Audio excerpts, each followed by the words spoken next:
حطه صح. الهرم هو الاصل، احسن صانع محتوى في مصر. اللي ورانا ده مش الهرم الحقيقي. الهرم الحقيقي هو اللي بيصور لكم دلوقتي ومش بتعملوا له فولو. طيب اللي انت شفته دون حاجه كده نعملها على السريع، واكيد انت شفت احسن منه بكتير جدا الكام يوم اللي فاتوا، فانا من غير رغي كتير جاي اعرفك على الطريقه وعايزك تمشي معايا خطوه بخطوه عشان بقى ما تظهرلكش مشكله اثبات انك طالب او مشكله الدفع اللي تدفع بفيزا. اي مشكله بتظهر لك ان شاء الله لما تمشي خطوه بخطوه مش هتحصل معاك. اول حاجه هحتاجها منك هو انك تعمل جيميل جديد من على موبايلك مش من على البي سي، عشان ما تظهرلكش ان هو محتاج رقم وكل الكلام ده. والطريقه بسيطه جدا، من ابلكيشن الجيميل على موبايلك هتخش وتعمل اللي انت هتعمل اد اكونت، وبعدين تعمل كرييت اكونت، هتكتب اسمك الاول اسمك الاخير، هتمشي معاه بالخطوات، اقول لك تعمل باسورد وهيديك الجيميل بتاعك. خطوه برضو يستحسن تعملها بعد ما تعمل الجيميل، لو انت شغال من على واي فاي هتروح وتشيل فيشه الراوتر ودون عشان يديك اي بي جديد وتخش على الموضوع على نظافه وما يحصلكش اي مشاكل مع جوجل. تاني حاجه هحتاجها منك هي الفي بي ان. هتروح عادي جدا على المتصفح بتاعك، هتعمل سيرش عن سيت اب في بي ان وتختار الاختيار ده، وبعدين تدخل وتضيفه في المتصفح بتاعك ايا كان ايه هو. بعد كده تمشي معاه مع الخطوات وتعمل كونكت وتدخل على الويب سايت بتاعه وتختار الفي بي ان امريكا. ثالث حاجه هتدخل الجيميل بتاعك اللي انت لسه عامله على الموبايل على المتصفح اللي انت مشغل عليه الفي بي ان، ويستحسن المتصفح اصلا اللي تستخدمه يكون انت ما بتستخدموش كتير او مش متسجل عليه اي حسابات جيميل تانية. طيب لو انت بقى عملت كل الخطوات دي انا اضمن لك مش هيحصل لك اي مشاكل، ولا هيظهر لك انك تدخل فيزا، ولا يظهر لك اثبات انك طالب، ولا يظهر لك رقم امريكي، ولا يظهر لك اي حاجه. هتروح بعد كده على اللينك اللي هسيبه لك في الوصف، هتفتحه في المتصفح وتكون متاكد انك مسجل بالجيميل الجديد اللي انت لسه عامله، وتكون مشغل الفي بي ان. هيظهر لك كده لما يفتح معاك هتختار ستارت فري، ولحظات هيحمل وبعدين هيفتح لك جيميناي بالطريقه دي. انت يا باشا كده خلاص الف مبروك اخدت الاكونت البرو. ولكن ممكن تحصل معاك مشاكل بعد كده، هي انك تعمل فيديو وما يكونش فيه صوت، او انك تعمل فيديو ولكن الكلام اللي بيتقال بيكون بالانجليزي مش بالعربي، او اصلا انه ما يرضاش يعمل معاك ويفضل يقول لك استنى. فعشان نحل كل المشاكل دي انا هروح دلوقتي وهنجرب سوا مع بعض. طيب اول حاجه تتاكد منها قبل ما تعمل اي شيء انك تروح هنا على جيميناي اللي في الجنب دي وتضغط على دي وتختار تاني اختيار اللي هو البرو، ولما تيجي هنا عند الفيديو تمشي الماوس تتاكد ان هو هنا VEO 3 مش VEO 2. طيب دلوقتي بقى عايزين نعمل الفيديو، فالمفروض احنا هنا بنيجي ونكتب البرومت، وانا جربت كتير كتبته يعني انا بايدي كده،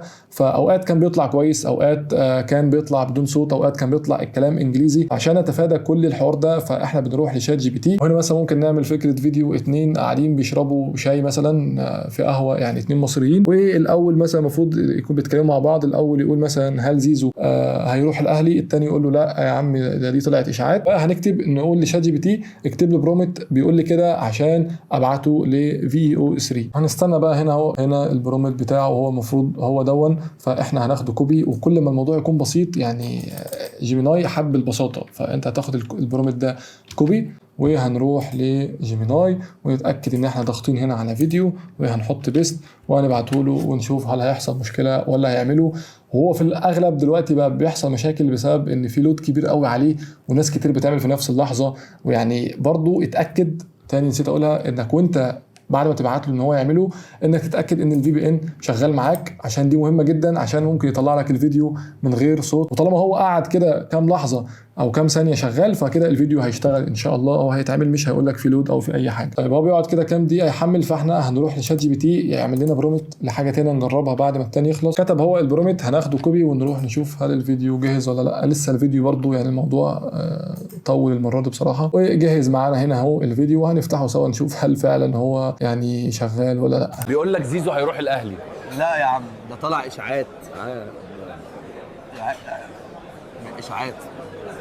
بص بقى هنا هم عطلوا لان الفيديو المفروض يكون 8 ثواني، يعني هي الشركه لازم تعمله 8 ثواني وانا ما كتبتش كلام تاني، فهتلاقي ان الفيديو شغال تمام. ولكن النتيجه يعني بصراحه ده مصري، يعني ده تيشيرت مصري، ده لبس واحد ماضي، حلقه واحد مصري، ده يعني الشاي الدنيا، يعني الموضوع جامد جدا. هنكتب بقى البرومت الثاني اللي احنا جبناه ونشوف هيطلع لنا ايه. طبعا نفس الكلام بياخد كام دقيقه، ولكن بفكرك انك لازم تتاكد ان الفي بي ان يكون شغال، عشان هو لو مش شغال الموضوع كله هيبوظ منك. طبعا هنا بقى الفيديو خلص، وعشان ما فيهوش كلام فاتوقع ان النتيجه ممكن تكون كويسه شويه. يعني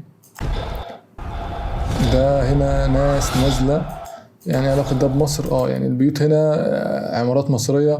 في هنا يعني ممكن نحمل فيديو ونشوفه بطريقه احسن. يعني بص هنا اهو ده البيوت مصريه، شكل اللوح المصريه، شكل الحاجات اللي هتبقى في المحلات دي، في تكاتك هناك اهي يعني ما حدش واخد باله منها. فيعني النتيجه كلها على حسب البرومت، زي ما انت تكتب له في البرومت مثلا كتبت له ان تنانين، كاتب له تنانين على فكره، ما اعرفش هو جاب له الناس دي منين. فلو كتبت مثلا تنانين لها اجنحه لها بتاع في البرومت، كل ما تديه تفاصيل اكتر كل ما يطلع لك نتيجه احسن. فده بقى انت مع نفسك. هتلاقي هنا برضه الحاجات بتاعت الدش، هتلاقي هنا السطوح عليها الحاجات اللي فوق دي، شكل الشبابيك. دي مصر يعني، ده شارع في مصر، ده فيصل، ده شارع في فيصل. شات جي بي تي اصلا يعني هو عشان انا رادد على، يعني انا كاتب له هنا اهو برومت لتنين، انا كاتب له تنين، هو كتب الاثنين نازلين، يعني هو اعتبرها اتنين. فكتب هنا هون ان two people are flying and attacking a city. فيعني الموضوع حتى اتنين جاب اتنين بيولعوا في البتاع. طيب كده يا باشا خلاص، احنا يعتبر خلصنا الفيديو. اي مشكله هتواجهك اكتب لي تحت في الكومنتات، او ابعت لي على انستجرام او تيك توك، برد هناك اكيد اسرع. ولو الطريقه اشتغلت معاك فعلا يا ريت تكتب في الكومنتات عشان تسهل على الناس اللي لسه داخله على فيديو جديد انها تمشي مع الخطوات. مش هوصيك بقى بالحاجات اللي هتعملها تحت، اللايك، السبسكرايب، تفعيل الجرس، الشير بقى لصاحبك اللي الموضوع مش عايز يشتغل معاه. روق انت بقى الكلام بنفسك. وكان معاكم الهرم وبس كده.